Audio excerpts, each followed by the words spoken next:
Bacaan dari surat kedua Rasul Paulus kepada Timotius. Saudaraku terkasih, Demas telah mencintai dunia ini dan meninggalkan aku. Ia telah berangkat ke Tesalonika. Kreskes telah pergi ke Galatia, sedang Titus ke Dalmatia. Hanya Lukas yang tinggal dengan aku. Jemputlah Markus dan bawalah ia kemari, karena pelayanannya penting bagiku. Tikhikus telah kukirim ke Efesus. Jika engkau kemari, bawalah juga jubah yang kutinggalkan di Troas, di rumah Karpus, dan juga kitab-kitabku, terutama perkamen itu. Alexander tukang tembaga itu telah banyak berbuat kejahatan terhadap aku. Tuhan akan membalasnya menurut perbuatannya.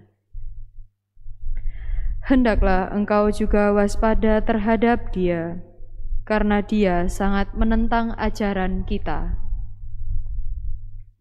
Pada waktu pembelaanku yang pertama, tidak seorang pun yang membantu aku. Semuanya meninggalkan aku. Kiranya hal itu jangan ditanggungkan atas mereka. Tetapi Tuhan telah mendampingi aku dan menguatkan aku, supaya dengan perantaraanku, Injil diberitakan dengan sepenuhnya, dan semua orang bukan Yahudi mendengarkannya. Demikianlah sabda Tuhan. Syukur kepada Allah. Mazmur tanggapan dengan refren, para kudus-Mu ya Tuhan, memaklumkan kerajaan-Mu yang semarak mulia. Refren, para kudus-Mu ya Tuhan, memaklumkan kerajaan-Mu yang semarak mulia.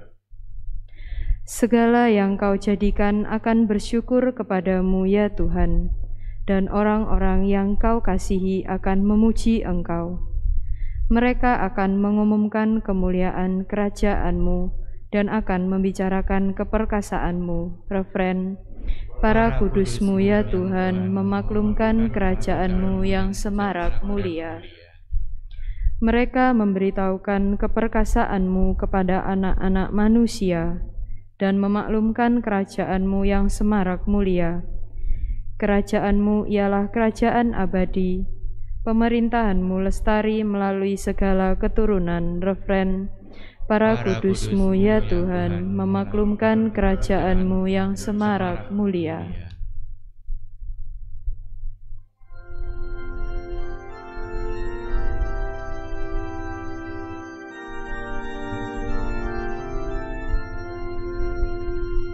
Haleluya, haleluya, haleluya, haleluya. Haleluya, haleluya, haleluya, haleluya. Bukan kamu yang memilih aku, tetapi akulah yang memilih kamu. Aku telah menetapkan kamu supaya pergi dan menghasilkan buah, dan buahmu itu tetap. Haleluya, haleluya, haleluya, haleluya, haleluya, haleluya, haleluya, haleluya. Tuhan bersamamu Dan bersama rohmu. Inilah Injil suci menurut Santo Lukas. Dimuliakanlah Tuhan. Pada suatu hari Tuhan menunjuk 70 murid, lalu mengutus mereka berdua-dua, mendahulinya ke setiap kota dan tempat yang hendak dikunjunginya. Katanya kepada mereka, tuaian memang banyak, tetapi sedikitlah pekerjanya. Karena itu mintalah pada Tuhan yang empunya tuaian, supaya ia mengirimkan pekerja-pekerja untuk tuaian itu. Pergilah, camkanlah, aku mengutus kamu seperti anak domba ke tengah-tengah serigala. Janganlah membawa pundi-pundi atau bekal atau kasut, dan janganlah memberi salam kepada siapapun selama dalam perjalanan. Kalau kamu memasuki suatu rumah, katakanlah lebih dahulu, damai sejahtera bagi rumah ini. Dan jika di situ ada orang yang layak menerima damai sejahtera, maka salammu itu akan tinggal padanya. Tetapi jika tidak, salammu itu akan kembali padamu. Tinggallah dalam rumah itu, makan dan minumlah apa yang diberikannya orang kepadamu, sebab seorang pekerja patut mendapat upahnya. Janganlah berpindah-pindah rumah.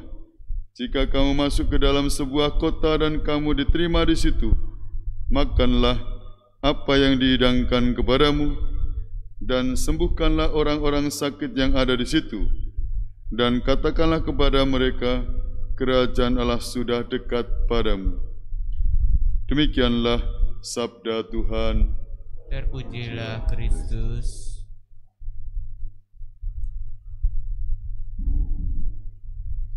Kalau bulan September kita memperingati Santo Matius, Rasul. Ini kita Santo Lukas, sama-sama pengarang Injil, tapi masing-masing punya keunikan. Ya. Lukas ditampilkan sebagai seorang dokter, ya, tabib, maka banyak tentang kesehatan dituliskan. Lalu dekat dengan Bunda Maria, murid menjalani misi dengan Paulus, ya. Masing-masing pengarang Injil punya karakter sedemikian untuk melukiskan siapakah Yesus, ya. Dari Injil Lukas kita bisa melihat bagaimana kepedulian Yesus pada orang miskin, pada perempuan, pada anak-anak seperti saya bacakan dalam awal misa tadi. Menarik di sini, kekasan penginjil memberi inspirasi bagi kita untuk semakin dekat pada Tuhan. Lalu juga mengundang kita untuk ikut ambil bagian dalam perutusan.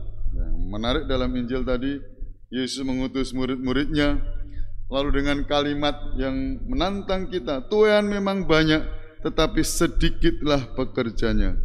Karena itu mintalah pada Tuhan yang punya tuaian, supaya mengirim pekerja-pekerja untuk tuaian itu. Tugas perutusan untuk kita semua, mendesak bagi kita untuk ikut ambil bagian, pergi mewartakan kabar gembira Injil, ya, kepada segala bangsa, agar banyak orang mengenal Tuhan.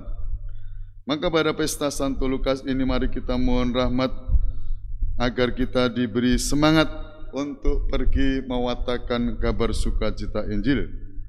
Mendesak, ya, menginjil tidak perlu jauh-jauh, ya, mulai dari lingkungan sekitar kita. Mewartakan kabar gembira, lebih-lebih di masa pandemi ini, ya, agar banyak orang mengalami sukacita Injil. Ya, pergilah, jadikanlah semua bangsa muridku, dalam Injil Matius, ya. Masing-masing, ya, mendesak, ya, bagi kita untuk mewartakan kabar gembira agar banyak jiwa-jiwa diselamatkan. Ya Yesus, hamba sedia jadi karyawan setia, bekerja di ladang Bapa dan menuai panennya. Ya, ada dalam lagu Mada Bakti. Sabda Kristus pada kita, ladangku menanti Anda, padinya kuning melambai, di mana para penuai. Pertanyaan oratoris, ya, untuk kita mau ikut ambil bagian dalam tugas perutusan yang mendesak untuk mewartakan kabar gembira Injil. Berkatalah menyertai kita semua. Amin.